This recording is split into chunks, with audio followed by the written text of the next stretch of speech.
All human institutions are essentially a reboot of high school, and within the political scene the never-Trumpers are convinced that they are the cool kids despite being the chess club of American politics. No, they aren't the cool kids. They're geeks, they haven't won a tournament in years, and, more importantly, they're the freaking chess club. In contrast, we normals are just that, the members of the student body who have lives and after-school jobs and girlfriends and who don't care about the dorks padding their resume with student body presidencies or, in this case, jobs at the Eagle Liberty Council for Freedom. Except now we normals have been forced to pay attention because the would-be-in crowd has so totally screwed things up that there's no real choice but get involved in campus activities and burn down the whole damn schoolhouse. Trump is the torch, and the Fredicons in the chess club are panicking because when the school goes up in flames so does their identity and their meal ticket. But they brought it on themselves. You can't get F after F after F without eventually flunking out.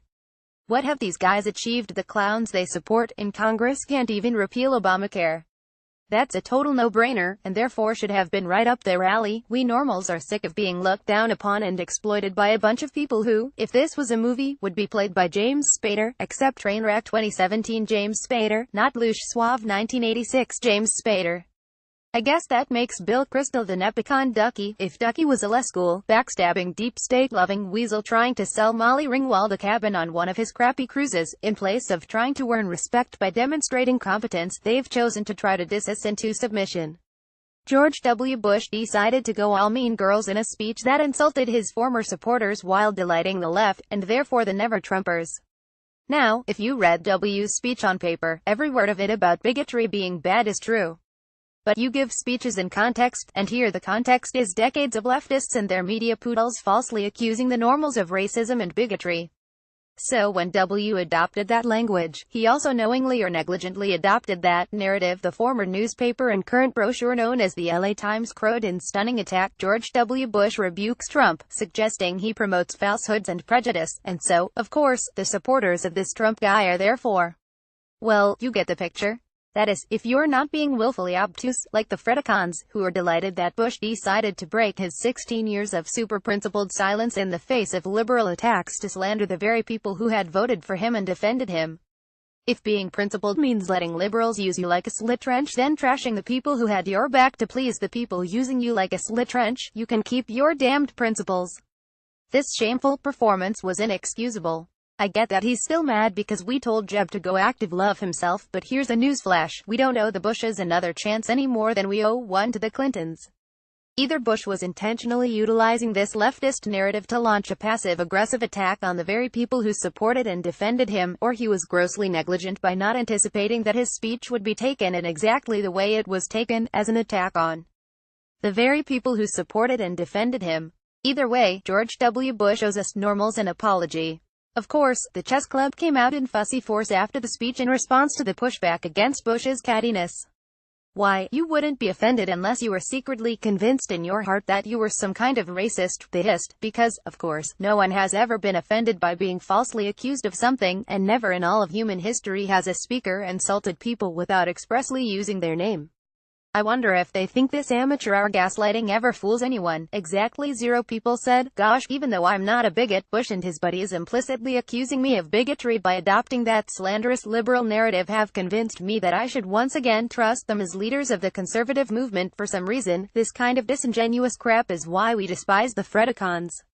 Like Bush, who has junior Klan members he wants the normals to support someday, they want come out and trash normals directly.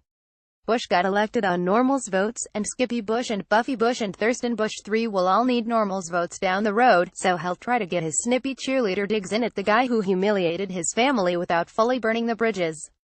But we're woke, as the hep kids say, and conservative ink can't thread that needle anymore. The problem for them is that we now know where their loyalty really lies. Bush and the rest had a choice between us and their Yale, Harvard, wherever skull and bonesy fellow travelers, and the choice was easy.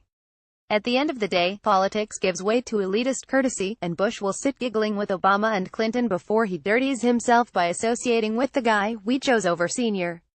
Please clap. They hold us in contempt, but the thing is, now the student body is paying attention, and we hold the chess club, the student council, the cheerleaders, and all the other little stereotyped suck-ups in contempt right back. And there are a lot more of us. The establishment has learned nothing. Its members keep thinking that if they can be just a little more insulting, just a little more condescending, we'll finally learn our place, which they contend is at their feet, forking over our lunch money. If there is a liberal narrative, the gang of Salon-approved pseudocons is going to sign on.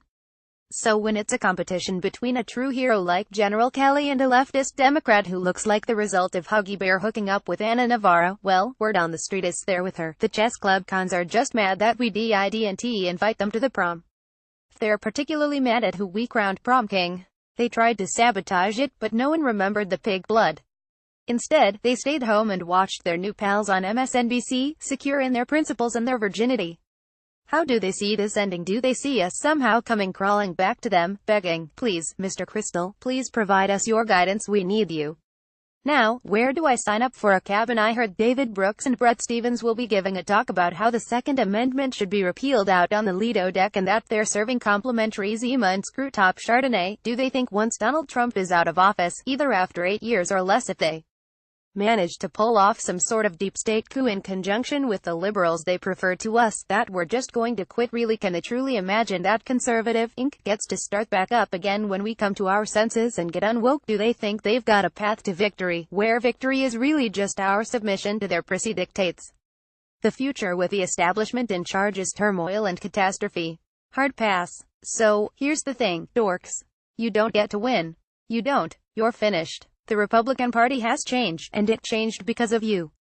The fact is that people like you, and people like George W. Bush, are some of the biggest reasons we have Donald Trump. You managed to combine unearned self-guard, condescension, corruption, and a total inability to perform even the most basic tasks of governance into one pompous, annoying package. We're done with you, because you suck. So stop trying to make Never Trump happen. It's not going to happen.